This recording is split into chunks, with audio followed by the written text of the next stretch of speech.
Today, I'm speaking on behalf of millions of people in Afghanistan, whose fate hangs in the balance and are faced with an extremely uncertain future. I'm speaking for millions of Afghan girls and women who are about to lose their freedom to go to school, to work, and to participate in the political, economic, and social life of the country. I'm speaking for thousands of human rights defenders, journalists, academics, civil servants, and former security personnel whose lives are at risk for defending human rights and democracy. I'm speaking for thousands of internally displaced people who are desperately in need of shelter, food, and protection in Kabul and other places.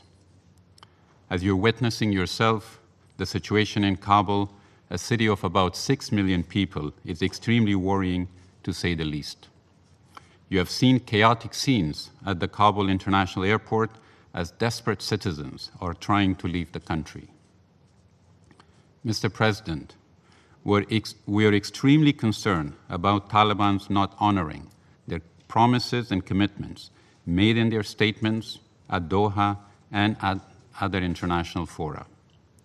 We've witnessed time and again how Taliban have broken their promises and commitments in the past.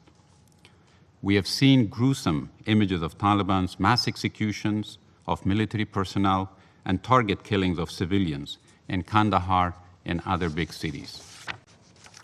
Mr. President, we cannot allow this to happen in Kabul, which has been the last refuge for many people escaping violence and Taliban's revenge attacks. Kabul residents are reporting that Taliban have already started house-to-house searches in some neighborhoods, registering names and looking for people in their target list. There are already reports of target killings and looting in the city. Kabul residents are living in absolute fear right now. Mr. President, there is no time for blame game anymore. We have an opportunity to prevent further violence, prevent Afghanistan descending into a civil war and becoming a pariah state.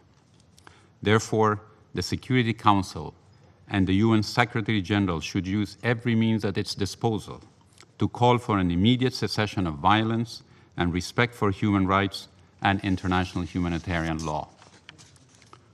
Call on the Taliban to fully respect the general amnesty offered by them, cease target killing and revenge attacks, and abide by international humanitarian laws.